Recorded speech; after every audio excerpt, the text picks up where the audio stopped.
Good afternoon, Bitcoiners. I hope you're doing well. I'm loving my life. It is indeed beautiful and delicious. Bitcoin Pizza Day, everyone. Even in Canada, we can get pizza. I'm going to enjoy this slice here with you all in celebration of our wonderful holiday. Johnny Midas in the chat with Happy Pizza Day, Nolan and friends. That's what we're here to celebrate.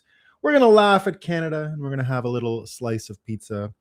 Now, I wish I can tell you I paid Bitcoin for this pizza, but I did a Bitcoiner. I did not, but I did a Bitcoiner style thing in that I made the pizza myself and did not go to any restaurant to buy it. This is homemade. I can't actually eat pizza in restaurants for the most part anymore. I mostly make it for myself, but we love it, you know? We're having a little lunch. We're having a little pizza day. I got the Tabasco, you know. Gotta have the Tabasco with it. I got a coffee. Normally we like to have the coffee to start the show, but on pizza day, we're gonna have a slice. We're gonna have a slice, you know? We love the pizza. How's everyone doing? T-Dog Yo says, let's go! Give me that sweet Canadian drama. Boy, have I got some sweet Canadian drama for you today. You're gonna like the sweet Canadian drama. Canada is dying. It's not gonna make it. Going late, LA late says, hi Nolan. Just wanted to make sure this episode has been approved by the native tribes. I went and begged. I went across to the Mohawk. I said, you know, I'll do anything. I'll do anything to let me bring the show to all of you folks out there today. I won't tell you what I had to do. I'm not proud of it. But I got native consent. We can do the show today. I can laugh and talk about Canada. So that's good news. We're happy about that. I agree we should start with a land acknowledgement. Yes, indeed. I'm acknowledging here we're on the ancient lands of the dinosaurs. We had dinosaurs here, and I feel really bad for what happened to them. Global warming. Greta's not happy about it. There's a problem. The chiefs were consulted. It matters. Yeah. Maybe start a BTC acknowledgement. Unceded digital land. Yeah. Colonial Satoshi Nakamoto. Imperial. Of course, you have to take an imperial Japanese name, right? Everybody knows the Japanese are imperial. That's what we got. So, let me just finish up all this Tabasco. We love pizza day. What was the last slice? I made 2 pizzas. I made one, the one I sent the picture around, that was a Greek pizza. I put feta cheese and an olive. Very good. Well, we're going to have a coffee and start the show now. That's our pizza day celebration, indeed. We love pizza day, right? So, really funny stuff in Canada this week. It's just me today. No co-hosts. That's why we're eating pizza with props. We're using prop pizza. No Tom Luongo. We got no Dave. Dave's in Ireland. I guess he said he's in Ireland this week. And I want to do the show alone because I don't think I'm going to be able to do one next week. So, too much going on this week to let it go, especially if I'm not around next week. So we got to talk about things. So I'm going to take a coffee in a second, and then we're going to talk about what's new. Because now I have a bit of a conundrum, because normally in the normal morning show, we start every day with the NPC news, like what are the NPCs hearing about? And then we pivot to like the real news. You can't actually do that when you talk about the Canadian news. It's all kind of one story. You, in fact, cannot separate the NPC from Canada. They are the same thing. They are fused. And so the whole thing might sound unbelievable today. You might not believe any of the stories that are in the collection of stories that I have. I assure you, they're all true. This is all actually happening for real. There is truly a country as fucked up as Canada, and you're going to hear all about it today. And there's obviously, when talking about it, there's all kinds of stories about how it's the end and it's breaking apart. Alberta has its referendum question out. So we're going to talk about that. The first story I want to bring to you, though, is one of the damnedest things you'll ever hear. I don't think you guys, I mean, you Americans, I know a lot of Americans like this show, and you guys hear a lot about all the crazy shit that was done to Trump and Russia, all terrible, right? All really bad. But you don't have anything like this. My first story.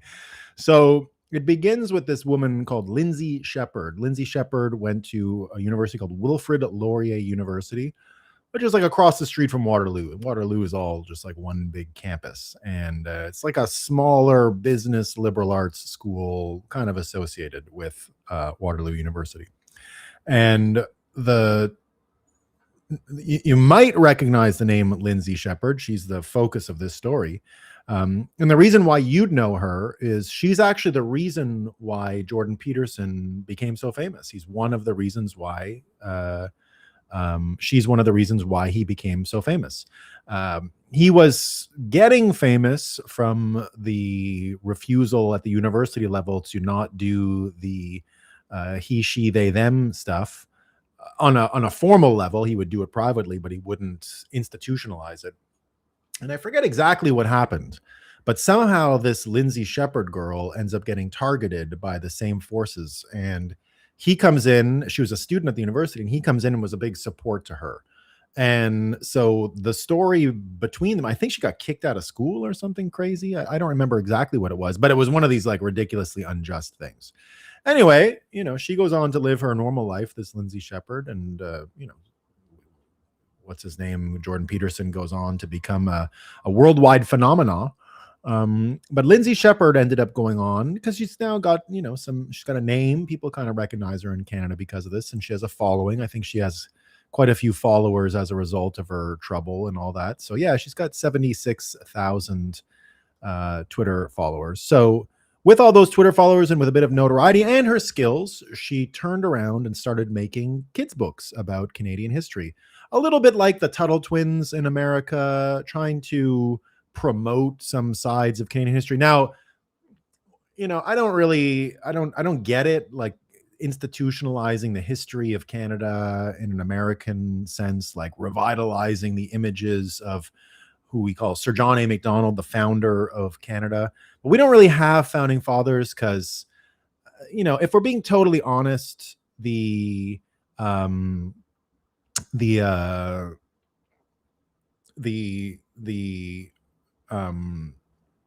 founding fathers of Canada, as a Bitcoiner, I see them as more like shitcoin dealers because they were all about centralizing the banks to create Canada in the first place. And they really just went about creating all of these like stock issuances for different railroad companies. They all were involved in all of these financial stories. So none of them can really stand up against the critical nature of time in the same way that a George Washington or a Thomas Jefferson or a Ben Franklin can.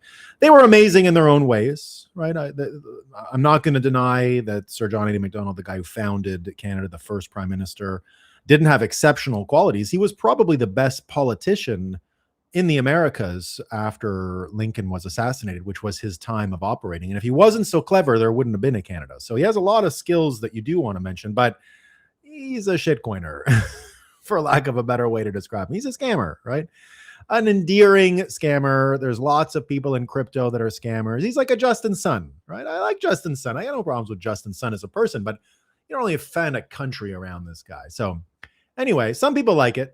And Lindsay Shepherd ended up, like Tuttle twins, creating this kids book about Sir John A. and the history of Canada. Normal, right? All of that's kind of normal, like the normal story. Well, it turns out that the Canadian media was not happy that they're going to even attempt, not that even you can be successful in washing the past and history and personality of these guys, but even the attempt created a unbelievable Borat style sting operation on the part of the CBC, where they set up a fake company, fake documentaries, and they started to try to pretend that they were interviewing Lindsay Shepherd as if she had something really credible and interesting to say.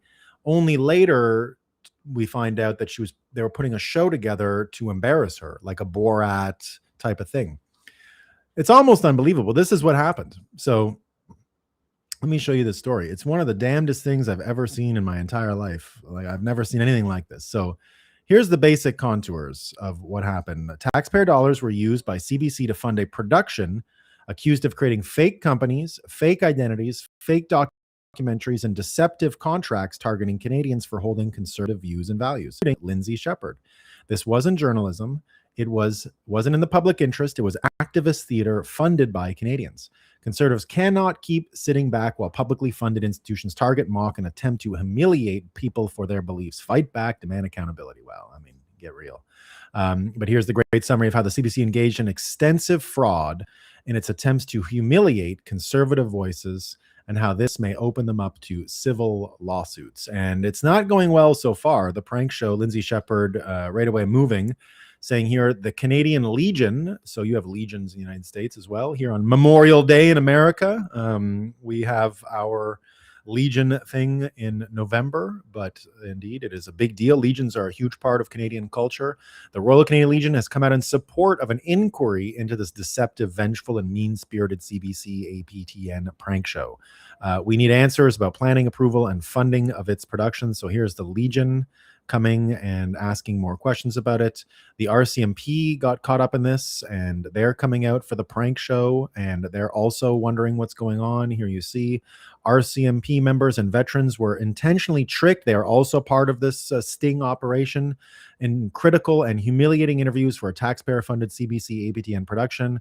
We're calling it an immediate halt and full inquiry into how this was approved, funded, and executed. The National Police Federation, representing approximately 20,000 RCMP members across Canada, has written to the Minister of Canadian Identity and Culture to call for an urgent inquiry into the planning, approval, and funding of the prank production. Isn't that amazing? Isn't it crazy? Have you ever heard anything like this? I mean, I've literally never heard of anything like this. And it's a scandal. I mean, this is a few days ago, Lindsay Shepherd saying the CBC prank show deception scandal is getting so much worse.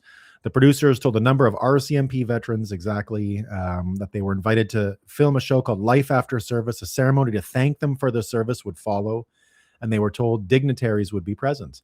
This would take place in the CBC Vancouver studio. They were told to be in uniform. When the vets arrived at the CBC Vancouver studio, the pranksters took their phones away, which they claimed was CBC Vancouver studio policy. The former RCMP officers were also placed in front of an audience of what they were told were about 24 journalists. And it was sprung on them that it was a live broadcast with media availability afterwards. Then the producers switched up the whole session to not be about their life of service, but the historical wrongs committed by the RCMP against Indigenous people, to berate these vets for being part of the RCMP.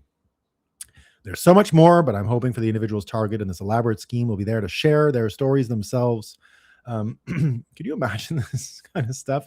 Now, again, go back to this fella here crying, Adam Zivo. So Adam Zivo is another one of these people that are a little bit like the loser rhino Republicans in the States. He's like, you can't do that. We're going to sue you. Yeah, we're going to get you in the courts. And it goes back to it's honestly, this stuff here is the reason I got into Bitcoin over 10 years ago, 2013, 13 years ago, because I saw this kind of stuff going on in Canada. I could see just how corrupt the media really was. And I thought it irredeemable. I literally gave up on the political system watching the Canadian political machine work, because I told the Conservatives back then, and had enough influence for it to be legit. I got a huge inquiry, let's call it, going on the CBC years ago, right when the Conservative government took power in 2011. And I said, we need to destroy the CBC.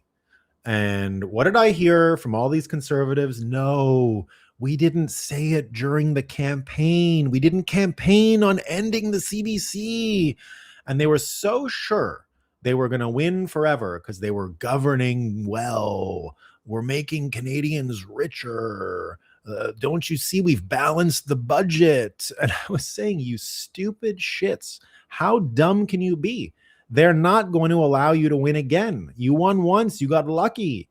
We all got lucky here winning. The thing they're going to do is turn up the amplitude in the crazy fake news stuff, and they're going to absolutely drown you losers. Get rid of the CBC now. Just get rid of it. Make an excuse. Do the inquiry. I got the inquiry. I got it going. I got money. I got people testifying. The whole circus, right? I put the whole circus together. But then I'm taken aside and I'm told, we're not going to destroy it. You're not going to be successful in this inquiry. And I said, what do you mean I'm not going to be successful? We have everything we need. No, we're going to bring it up next time. And I said, there is no next time. They've chosen Justin Trudeau as the leader. You think the CBC is going to sit back and let you have a fair fight against Justin Trudeau? No, they're going to use fake news to make him prime minister. And then you're fucked. And no, Nolan, no, don't do that. I moved into Bitcoin from that moment on. The next study I got going in the Senate was the Bitcoin study. And then I went straight up only Bitcoin for the rest of my life. And here you are, these people who believe that now we're going to get them, right? No, too late. Sorry, guys. You had that chance years ago. And we see now that it's a big scam and that the media is so corrupted and so insane that they are irredeemable. And now, right, we've got all these other reports just to show you how irredeemable Canada has really become after all this time. We see all of these stories, and now we find out that almost every institution in Canada in the last, it's been, Trudeau was elected in 2015, we're in 2026, the last 11 years, literally every single institution in Canada is now dog shit. And not just the media, because the media didn't provide its normal job of a real feedback loop. It created an echo chamber, and the echo chamber has led to devastating results. One of them, for example, this went wild this week, and something I've noticed is the insecurity at the airports. Whistleblowers say organized crime has infiltrated Canada's largest airport. Lots of people talking about it in Canada this week. It's one of the bigger stories. A CTV investigation says thousands of airport workers with security concerns were still granted clearance at Canada's major airports. One Pearson employee accused in the 20 million Canadian trash token gold heist was reportedly flagged in multiple drug investigations dating back years, yet allegedly kept his job and airport security access until 2023. A retired RCMP officer says employees connected to organized crime were repeatedly flagged to Transport Canada and still kept restricted access cards.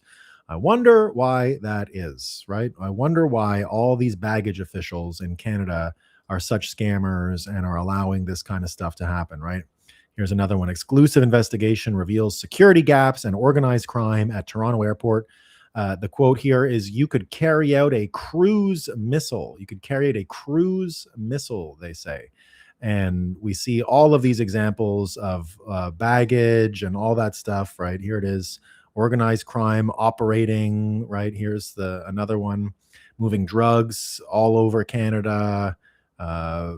People going into the bags, seeing people just slip things into bags, slip things out of bags, right on the tarmac while they're loading up the airplanes. Now, with this kind of security hole, right? You'd think, okay, we should be doing stuff to stop it, right? We should be getting tools, and what can we do to stop it? Turns out they've got the greatest tools going to begin with. Look at the kind of stuff they're using. Ontario police are using spyware that lets them remotely take over your smartphone. They're fighting to keep almost everything about it secret. They're using spyware that no one else in the world even knows about or has.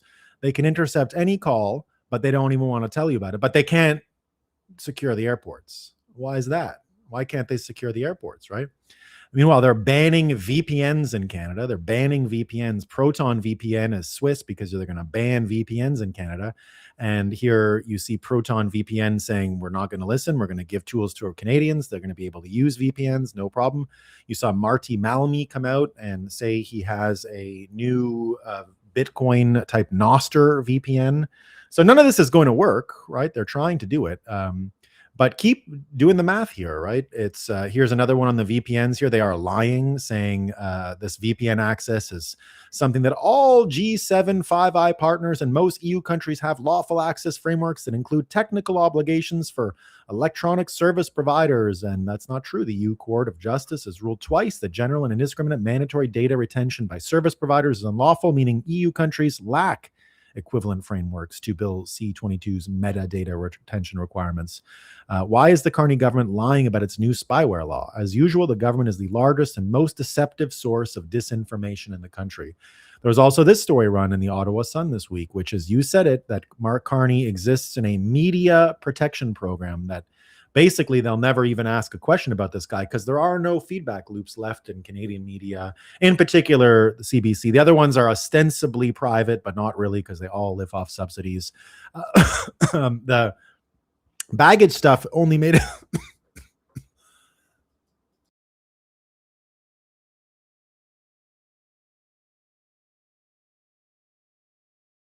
The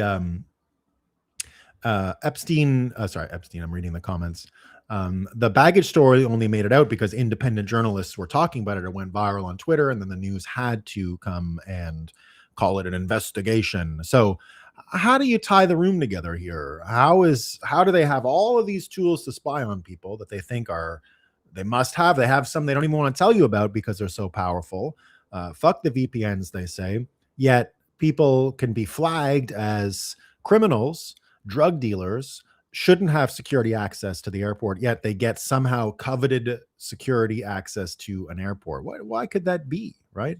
Well, one of the things it could be, and it doesn't take long to figure it out, you go listen to Susan Kokinda, and here she is talking about Mark Carney and what Besant said to Mark Carney and all these other folks about money laundering and what it means for places like Canada and their alignment with organized crime. This is not some independent journalist talking about baggage claim here. This is the Treasury Secretary of the United States reading the Riot Act to the Canadian Prime Minister. In this case, the Canadian finance minister, because he was just meeting with finance ministers. Here he is telling him that basically you're cornered and I will not accept your involvement in this banking system to fund terrorism and criminality any longer. It's targeted by Treasury. I'll probably have to start it over because of the audio business.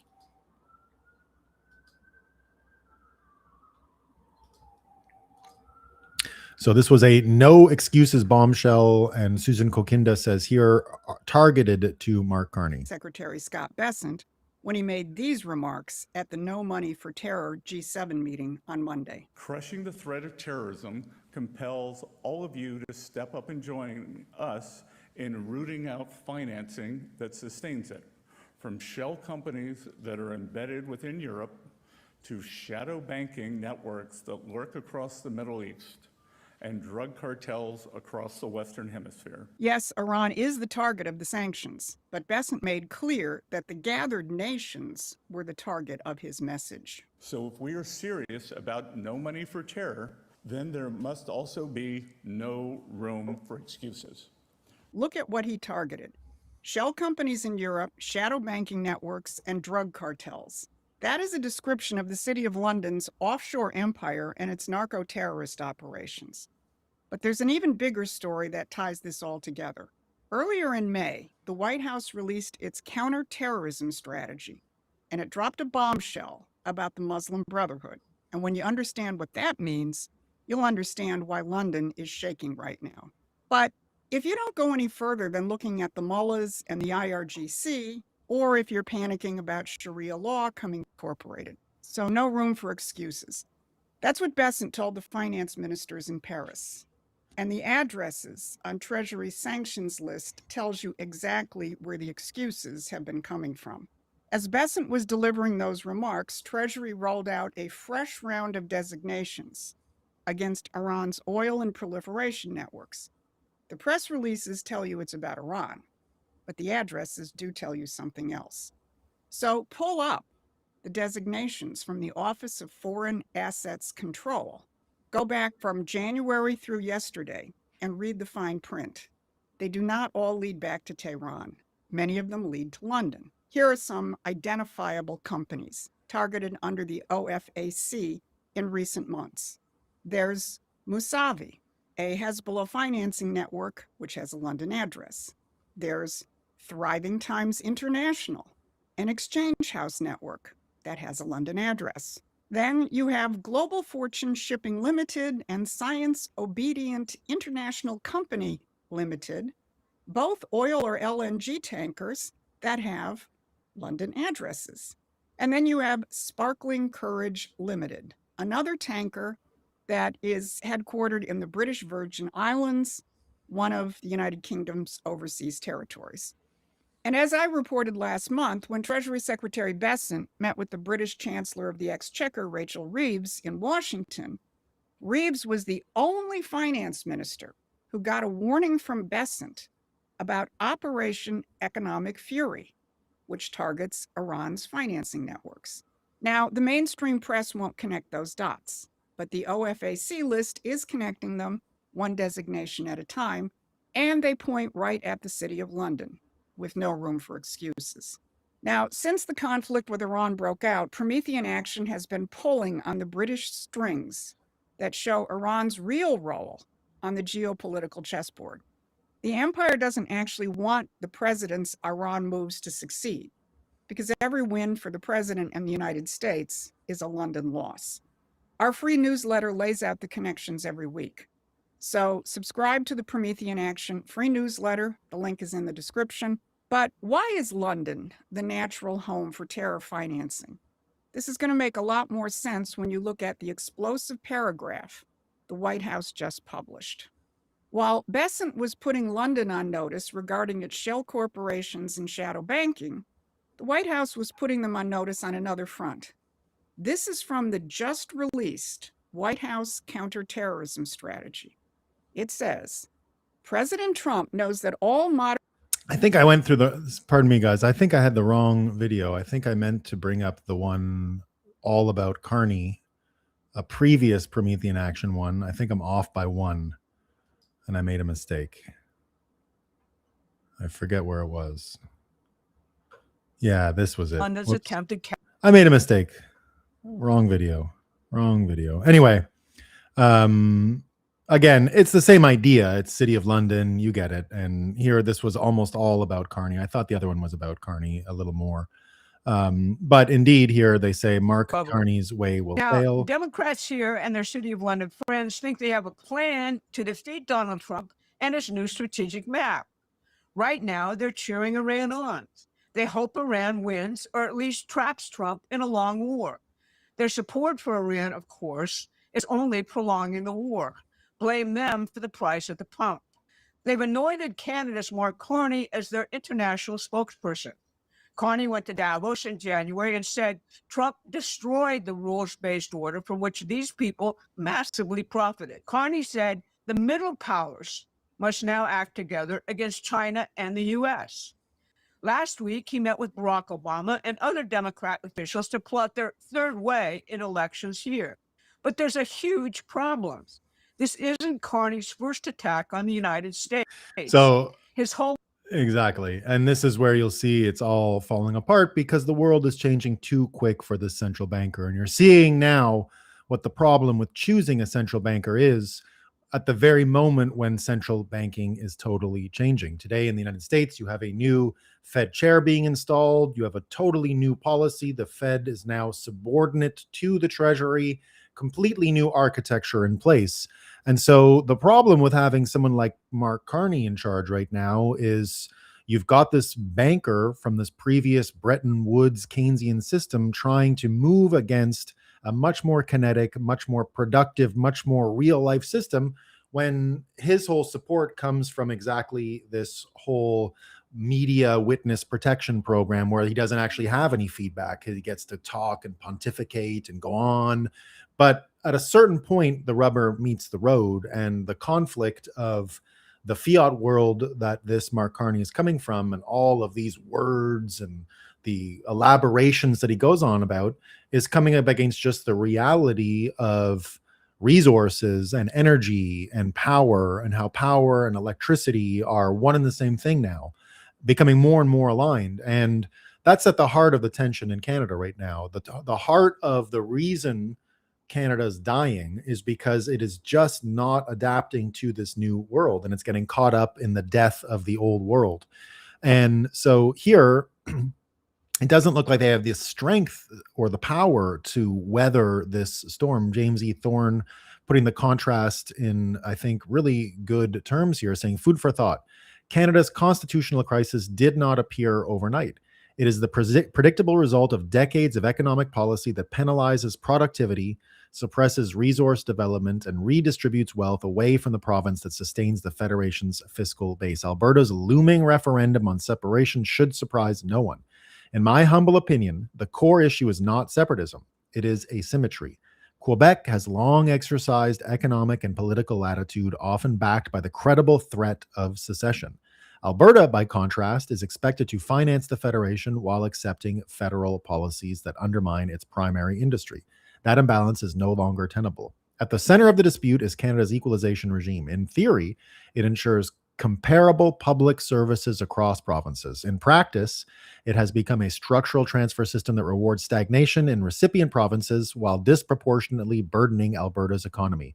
One province produces, others redistribute. The incentives are backward and the politics are corrosive. It's even worse than that. Quebec is not just a welfare state. Quebec produces more energy than Alberta, but it's just electricity. It's not oil. And so Quebec is also producing, yet it's also scamming Alberta. So if you go back and read my thread from 2 years ago where I predict the end of Canada, it's exactly these tensions that I'm talking about.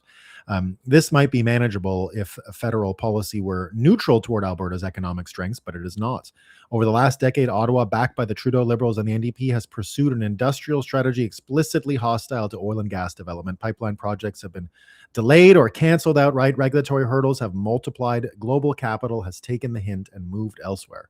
The consequences are clear: declining investment, reduced growth, and measurable erosion in Alberta's standard of living.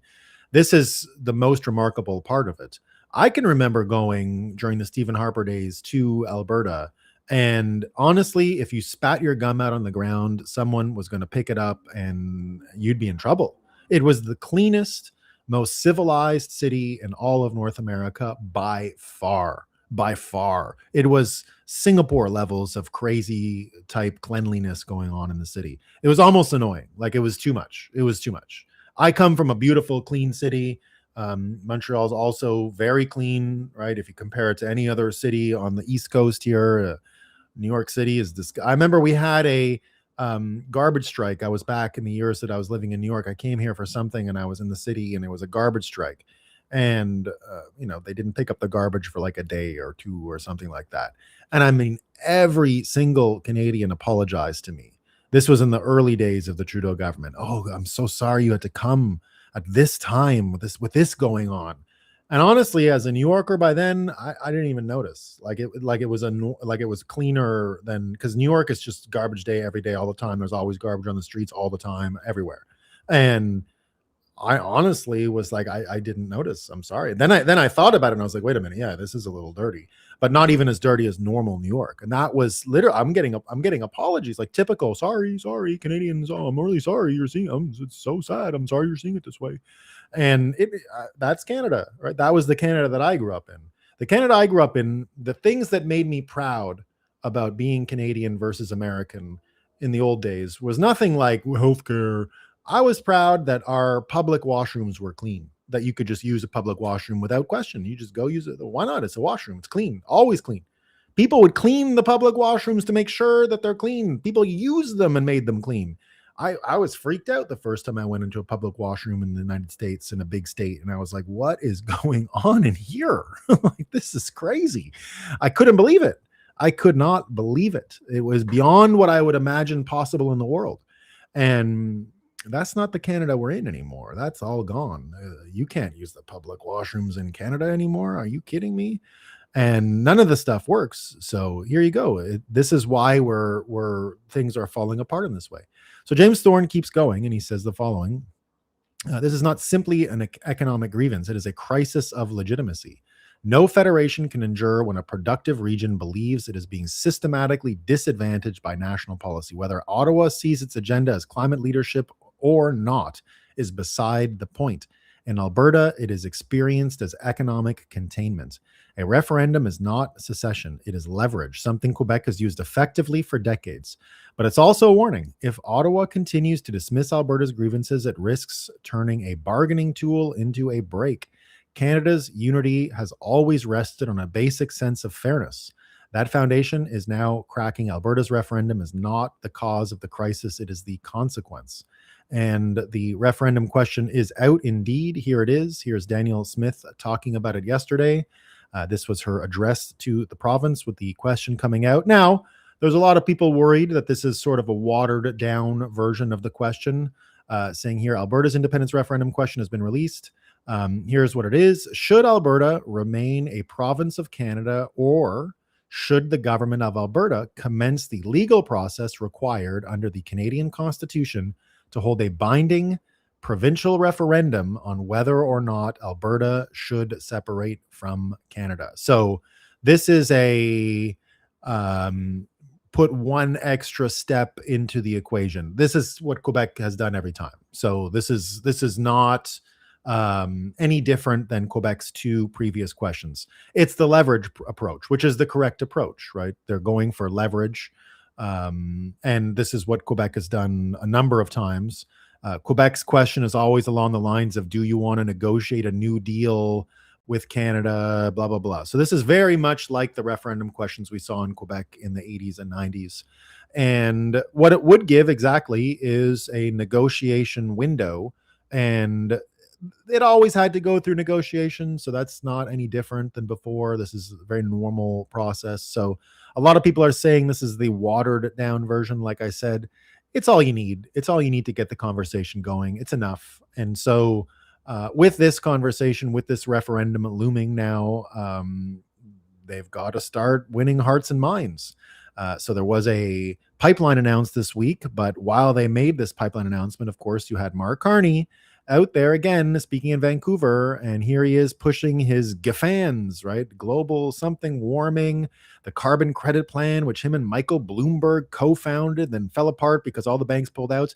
I told you in 2022 when the truckers were happening, the truckers thing in Canada, I did a whole story about how he was the greatest financial loser in the history of fiat. No person, if fiat rolls up and we go into this world that we all see as apparent in Bitcoin, hard assets and real money again, and fiat not being the benchmark, then measured in fiat, measured in the old world of fiat, Mark Carney will, I don't think there's anyone who can catch him now, will go down as the greatest financial loser ever.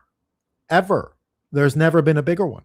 There's never been a bigger financial loser. Because if you're talking about what we're talking about now, Besant and Warshin today, and everyone talking about the Mar-a-Lago Accords, everybody seeing what's happening with stable coins, the weaponization, the dollarization of the world. Everyone sees what's happening with Bitcoin, the strategic reserve. Everyone saw what happened this week with the S1 filing of SpaceX. SpaceX did its S1 filing this week. We found out they own their own energy systems. They're going to build more energy systems. They're using energy like crazy. They have their data centers. They're charging Anthropic $1 billion a month. They've got Bitcoin on the balance sheet, 18,000 almost Bitcoin on the balance sheet. And what I've been calling the S1 filing from SpaceX is a sovereignty stack. You're seeing what sovereignty is in the 21st century based on what they put in their S1.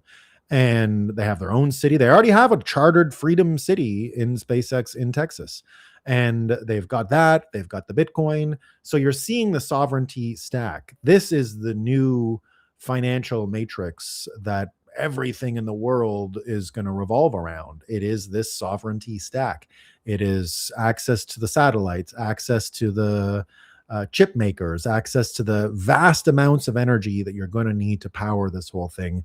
And of course, Bitcoin is sitting there as the denominational unit of account in this system right now, sitting as a hard asset backed instrument on the balance sheet to be leveraged to do other things. But that's just a quirk of bimetallism and the world we're going into, temporary for I think anyway. And so in that context, if you still have him, right, what they tried to do is if the S1 filing is sort of the future of how the economy works and how finance is done and all the pieces are there, then the opposite of that was this GAFANS thing. Remember that already we've seen Trump and Musk and this whole Besant architecture absorb all of Wall Street. They've already given up on the ESG Mark Carney scams after the Joe Biden government left. They've embraced entirely this new formula. BlackRock has been the biggest pivoter away from the ESG and the GAFANs and all the Mark Carney stuff. And so here, having a central banker still selling the old system while the new system is becoming apparent has created this unbelievable tension and this unbelievable potential for catastrophic failure in Canada. He can be part of the solution or take capital away from those who are part of the problem. That is the Mark Carney way. I'd like to give thanks to those who voted for this central banker who will have us all living in squalor within 10 years. That is the perfect symbol of the fiat apocalypse that is upon us, is Mark Carney.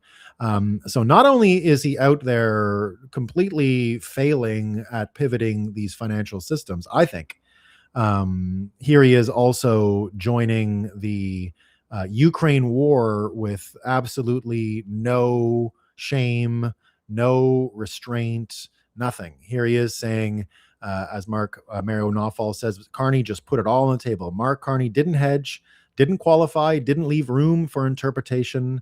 Who knows what day this is? He posted this: Ukraine's fight is our fight. Their cause is our cause, and their independence will be our victory. This lands in a specific moment. Trump is pushing for a ceasefire. European unity is under pressure, and the appetite for a long war is visibly thinning across the West. Carney just said Canada isn't going anywhere, and he said it loudly enough that nobody could miss the contrast with Washington. And so imagine we are now in a World War III scenario. But as I've been saying for a long time, World War III is psychological and economic. If you're missing the psychological parts and the economic parts, you don't really have a chance here. I don't think Canada has the productive output to compete in this war beyond the economic and psychological components. But they're going to here, I guess, oppose America's drive for peace. And this is how they're going to do it. They're embracing NATO. Canada's taps General Jenny Carignan for NATO's top military chair. Defense chief hailed as an exceptional leader and candidate for key posts. This is another picture of her recently. This will be the head of NATO from Canada. And here she is crying about the systemic racism in the military. So she did a land acknowledgement before she did the speech. So good for her. That might get her some permission to be alive. Good. And we wonder why the Canadian military here is having so much trouble. It turns out that there's a recruitment problem, right? There's a recruitment problem. Non-citizens in Canadian forces struggling to treat women as their peers. Report says the recruitment campaign by Canadian Armed Forces is a disaster. Recruits have been unable to learn basic practical skills such as drills and weapons, as well as several candidates who have been unable to read without assistance. And this is their whole plan to hire foreign soldiers. It's not going great. It's not going great over in Canada, that's for sure. And that's why everybody notices. And now remember, they're going at this. This is war, right? Like this is their attempt at war. They're going to fight America, right? They're going to fight America. The same time that's going on, they've had their Five Eyes stuff cut. So they're going to fight in Ukraine. Doesn't matter what America says. They're not going to listen to Besant and his imperial anti-money laundering stuff as it relates to Canada. No, they're not going to do that. They're going to recruit their own military. They're going to go and take over NATO with the town crier. So the town crier about racism is running NATO for them. And abroad, a chick, running their military. It's perfect. It's absolutely perfect. And here he is. And this is the biggest story beyond the referendum and everything in Canada. The U.S. Undersecretary of War has cut Canada out of intelligence sharing. A strong Canada that prioritizes hard power over rhetoric benefits us all. Unfortunately, Canada has failed to make credible progress on its defense commitments. The Department of War is pausing the Permanent Joint Board on Defense to reassess how this forum benefits shared North American defense. So Canada got the boot from America, no longer seen as an ally. And people wondering, right, well, how dare the U.S. abandon us militarily? Here's a whole bunch of blah, blah, blah from a central banker about how we don't need America. It's another one of these great compilations. We love these compilations, right? How dare you not support Canada, America? Here's Mark for the years. The days of our military sending 70 cents of every dollars to the United States are over. The progress that we have made in the partnership sets us up well for the new world order.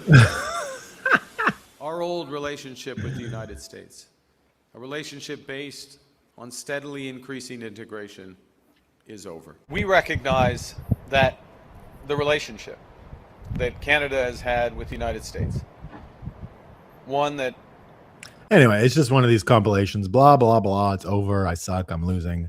But I will say, he is providing an opportunity. Now, in Canada, he's super divisive. He's like an Obama divisive levels. But in America, he is bringing people back together. He is actually bringing people back together. Here he has Nick Fuentes aligned with the rest of MAGA again.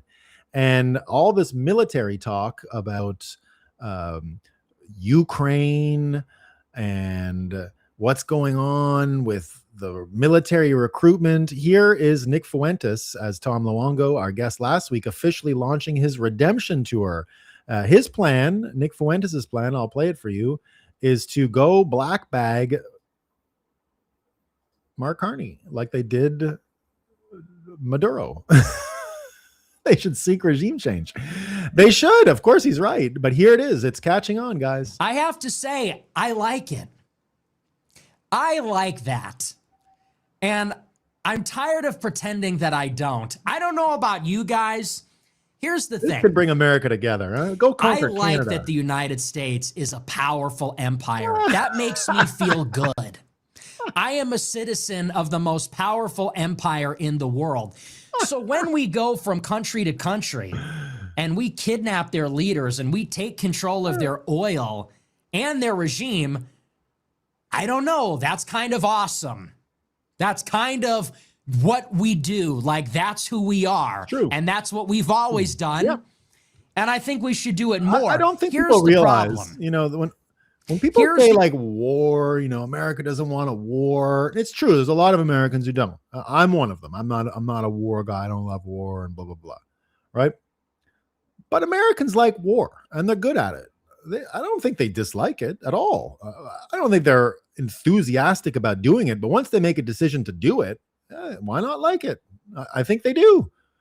They get into it enough. So why not? I think the Romans liked war. What's different? I don't know. So he's right. He's right. I don't know why Canada thinks it's exempt from this rule. They got all the oil. The only problem. The only issue is that Jews control America. Oh, he's going. I didn't know about the Jew thing. Well, there you go. That's he's got the Jews. Imagine bringing up Jews when it comes to Canada. Okay, Nick. Sorry, I was with you for a while. I don't want to hear about Jew slop stuff. I don't want the Jew slop.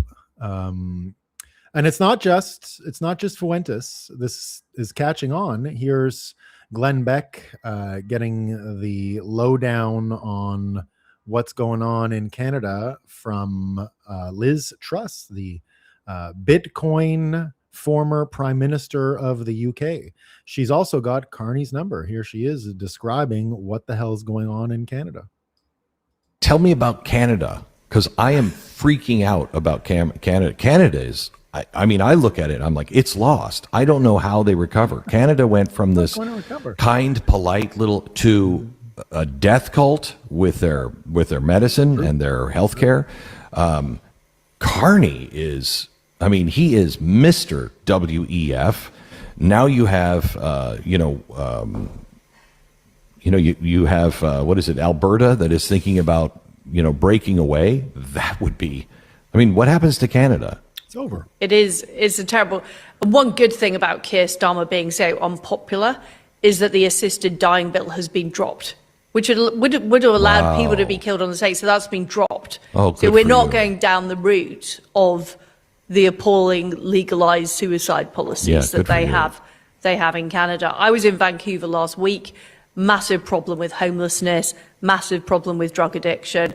When you see what's going on in the cities, it is Montreal's not that atrocious, bad, by and the it's way. a result of Justin Trudeau's progressive ideology. And Mark Carney has just floated in there after ruining things in Britain. A lot of the problems we have are due to quantitative easing that made it very unaffordable for young people to get on the housing ladder.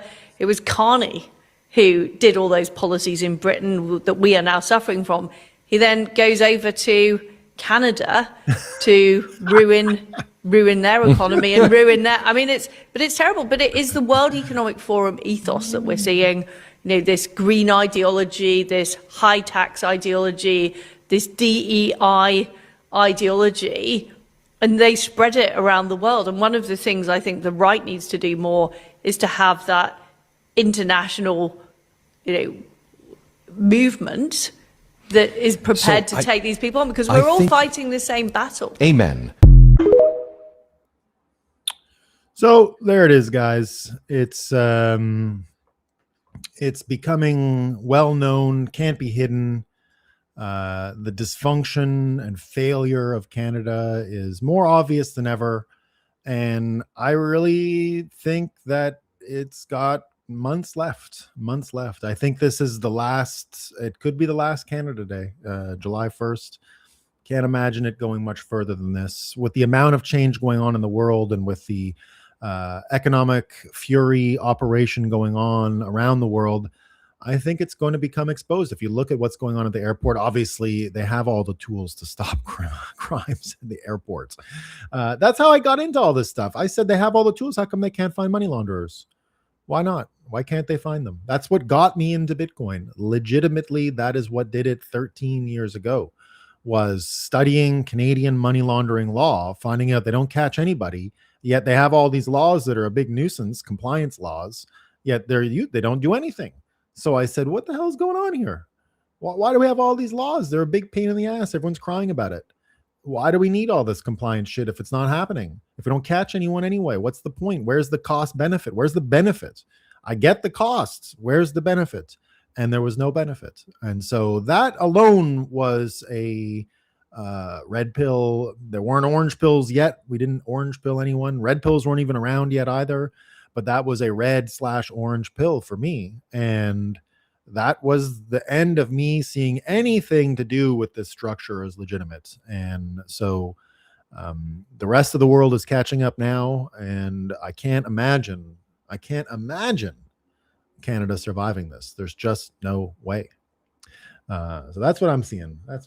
What are folks saying in the chat? Indeed. Let me see what's going on with the chat.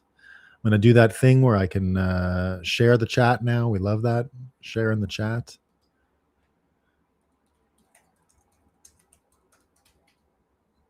And then we're going to end our week of live broadcasting here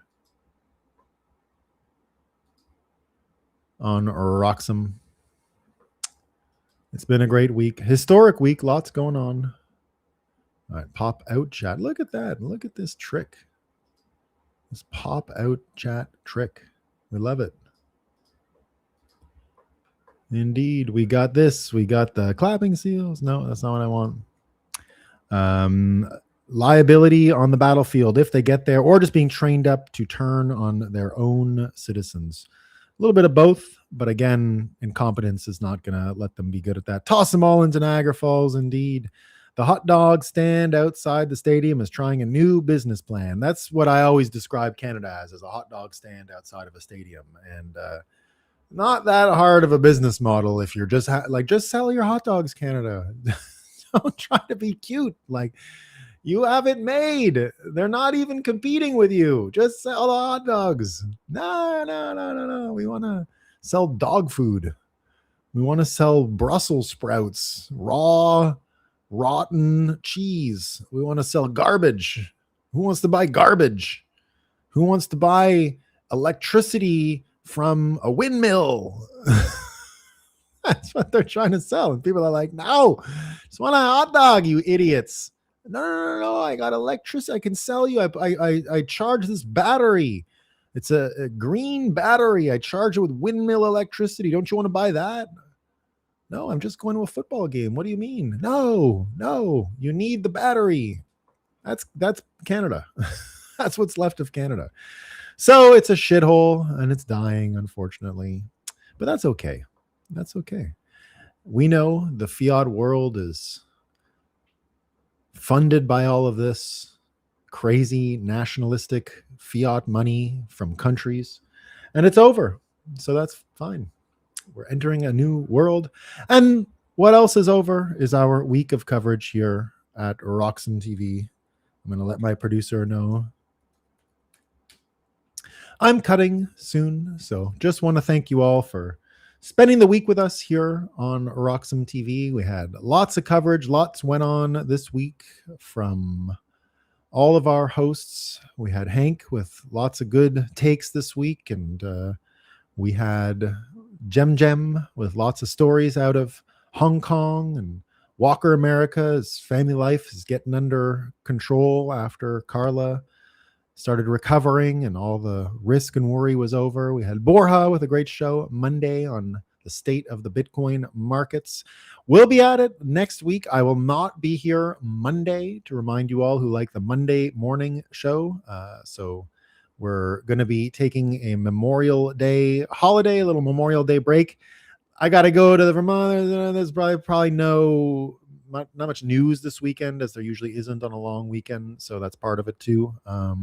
That's why I chose one of the holidays. The Canadian one was this week for Patriots Day on Monday and Memorial Day on Monday in the States. I figured I would be better off with the news this Monday because it's only the Canadian holiday. So that's how I chose which Monday I was going to take as a holiday. So we will be back on Tuesday, and then there'll be no Canada show next Friday. We'll be back with the Canada show in 2 weeks. If a lot of cool stuff in Canada happens next week, maybe I'll change at the last minute, which definitely could be the case because Canada is dying real quick and you never know, right? So there you go. All right, folks. Solar cooked hot dogs. They'll be ready when the game's over. Exactly, Lee J. Enjoy your vacation, Nolan and family. You guys too. Indeed, everyone. If you're watching from the United States, happy Memorial Day. I hope you have a good time, some good barbecuing, some good fun. And if you're in Canada, it'll be a fun weekend as well. I've got the F1. Too bad you can actually hear the cars right now. The F1 stuff is starting here. And I can hear them ripping around earlier this morning when they were doing their practice runs. And that's it. Did you hear that one? No, you probably can't hear with the gain. I just heard engine rev up. It's amazing, actually. I'm a couple miles away from the track. I can see the track because, it's on the water in an island and I'm not far from the water here. But you can hear them rip around. It's the wildest sound. It's very satisfying somehow. The F1 engine sounds that it makes. It's just a nice combustion engine going. We love the smell of those emissions. We love it. All right, folks. I'm about to play the logo followed by the thanks for watching. Thanks for watching all week, everyone. See you Tuesday. Peace.